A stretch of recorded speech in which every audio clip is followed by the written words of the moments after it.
నమస్కారం అండి. నేను డాక్టర్ ప్రదీప్ ఓజా, భాస్కర్ హాస్పిటల్, షాపూర్, గండిమైసమ్మ. ఈరోజు మనం ఒక ప్రాణాంతకరమైన వ్యాధి గురించి తెలుసుకుందామండి. అదే దాన్ని ర్యాబిస్ అంటాం. దీన్ని పిచ్చి కుక్కల వ్యాధి అని కూడా అంటారు. దీనికి ఇప్పుడు భయపడి మన రీసెంట్గా ఒక ఫ్యామిలీలో పెంపుడు కుక్క కరవడంతో తండ్రి కొడుకు ఇద్దరు చనిపోవడం అనేది జరిగింది. అట్ ద సేమ్ టైం మొన్న ఒక కబడ్డీ ప్లేయర్ చనిపోవడం జరిగింది, ఒక టెన్నిస్ ప్లేయర్ చనిపోయారు, అండ్ ఆల్సో పిల్లలు కూడా ఈ మధ్య చాలామంది చనిపోవడం అనేది జరుగుతుంది.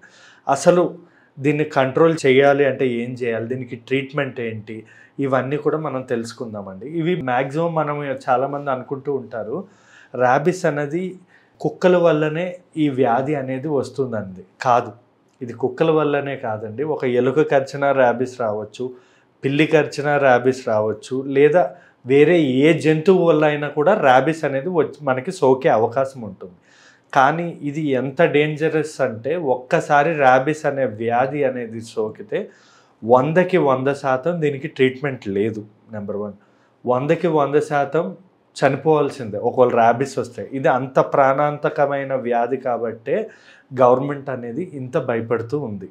సో దీన్ని మనం ఎలా డయాగ్నోస్ చేయాలంటే, డయాగ్నోస్ చేయడానికి ఏముండదు. చనిపోయాక బ్రెయిన్ అనేది కోసి బయోప్సీ చేస్తే తప్ప ర్యాబిస్ ఉందా లేదా అన్నది మనకి తెలియదు. మ్యాక్సిమం మనకి ఏమైనా ఖర్చినప్పుడు వ్యాక్సినేషన్ మినిమం 12 గంటల లోపలనే తీసుకోవాలి. 12 గంటలు దాటినా పెద్ద యూజ్ అయితే ఏముండదు. సో 12 గంటల లోపల మనం ర్యాబిస్ వ్యాక్సిన్, టీటీ వ్యాక్సిన్, ఖర్చిన చోట ఇమ్యునోగ్లోబులిన్స్ ఇవన్నీ తీసుకోవడం వల్ల మనకి ర్యాబిస్ అన్నది ముందు మనం తీసుకుంటే చేయొచ్చు. కానీ ఆల్రెడీ ర్యాబిస్ వచ్చాక మనం ఏమీ చేయలేమండి. ఈ వ్యాధి అనేది ఎలా స్ప్రెడ్ అవుతుందంటే లాలాజలం నుంచి స్ప్రెడ్ అవుతుంది. అంటే ఇన్ఫెక్టెడ్ జంతువు ఏదైతే ఉంటుందో అది కరిచినప్పుడు పళ్ళ నుంచి ఆ లాలాజలం అనేది మన బాడీలోకి ఎంటర్ అయ్యి లింఫ్ ద్వారా మనకి ర్యాబిస్ అనేది సోకే అవకాశం ఉంటుందన్నమాట. సో అందుకే ఈ ర్యాబిస్ అనేది రాకుండా ఉండాలి అంటే మనం ఏం చేయాలంటే, మన ఇంట్లో ఉన్న కుక్కలు కానీ పిల్లులకి కానీ ర్యాబిస్ వ్యాక్సిన్ అనేది ఇవ్వడం అనేది చాలా ఇంపార్టెంట్. మీకు ఒక విషయం తెలుసా, ర్యాబిస్ అనేది ఎక్కువగా కుక్కల్లో అనుకుంటాం కానీ ఎక్కువగా వచ్చేది నక్కలు, అంటే ఫాక్స్లో ఎక్కువగా ఉంటాయి. ఈ ర్యాబిస్ అనేది గొంతు ఎఫెక్ట్ చేస్తుంది, అండ్ ఆల్సో మనకి స్పైనల్ కార్డ్ వెన్నుపూస అనేది ఎఫెక్ట్ చేస్తుంది, బ్రెయిన్ కూడా ఎఫెక్ట్ చేస్తుంది.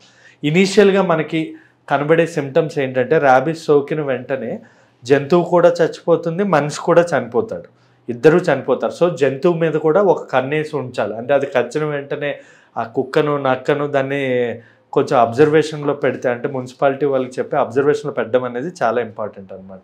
ఈ ర్యాబిస్లో ఏంటంటే చివరి వరకు ఎటువంటి లక్షణము కనబడదు.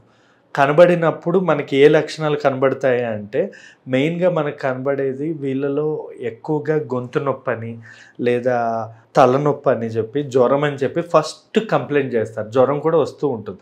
ఇంకోటి ఏంటంటే వీళ్ళు ఎక్కువగా లాలాజలం అనేది నాలిక ఊరుతూ ఉంటుంది, అంటే సొంగ అనేది ఎక్కువగా కారుతూ ఉంటుంది అనమాట. తర్వాత వీళ్ళు ఏమవుతుంది అంటే బ్రెయిన్కి వైరస్ ఎక్కడం వల్ల మెదడు వాపు వచ్చి పిచ్చి పిచ్చిగా ప్రవర్తిస్తూ ఉంటారు అనమాట. అంటే వేరే వాళ్ళని కరవడానికి ట్రై చేయడం కానీ, రక్కడానికి ట్రై చేయడం కానీ, లేదా ఇంకొన్ని సందర్భాల్లో హైడ్రోఫోబియా అంటాం. మీరు వాళ్ళకి వాటర్ అనేది ఇలా తీసుకెళ్ళిస్తే వాటర్ అనేది భయపడతారు, ఇట్లా భయపడి వాటర్ అనేది తాగరు వాళ్ళు. వాటర్ చూసినా భయపడుతూ ఉంటారు. లేదా కొంతమందిలో పక్షవాతం లక్షణాలు కూడా ఉంటాయి, అంటే ముఖం, చెయ్యి, కాలు పడిపోయిన లక్షణాలు కూడా కొంతమందిలో కనబడుతూ ఉంటాయి. కొంతమందికి సౌండ్, అంటే గట్టిగా అరిచినా సరే సౌండ్కి భయపడుతూ ఉంటారు. కొంతమంది ఎరోఫోబియా అంటాం, అంటే మీకు మీ ముఖం మీద ఉఫ్ అని చెప్పి గాలి ఊదినా లేదా ఫ్యాన్ వేసినా గాలికి భయపడతారు.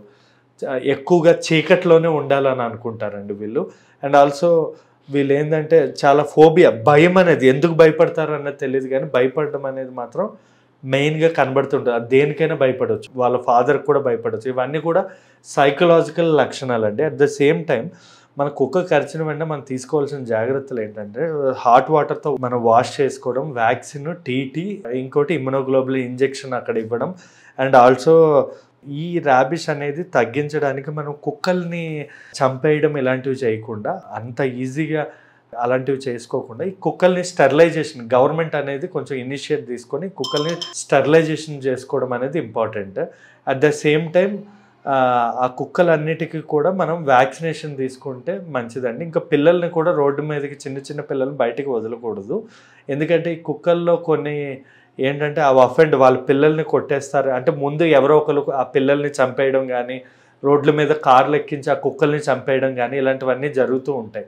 దానివల్ల ఏంటంటే అవి కక్ష పెట్టుకొని పిల్లల మీద అటాక్ చేయడం, రాత్రిపూట ఎవరైనా ఫాస్ట్గా బైక్స్ అవన్నీ వెళ్తే వాటి మీద అటాక్ చేయడం ఇలాంటివన్నీ జరుగుతాయి. సో వెరీ ఇంపార్టెంట్ ఏంటి అంటే గవర్నమెంట్ అనేది కుక్కల్ని చంపడం, కుక్కల్ని తీసుకెళ్ళి దూరం వదిలేయడం కాకుండా స్టెరిలైజేషన్, వాటిని పిల్లలు పుట్టకుండా చేయడం, వాటికి వ్యాక్సినేషన్ ఇవ్వడం అనేది ఇంపార్టెంట్.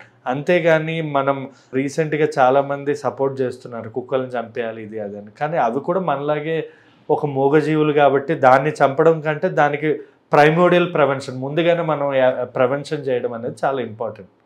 థ్యాంక్ యూ అండి.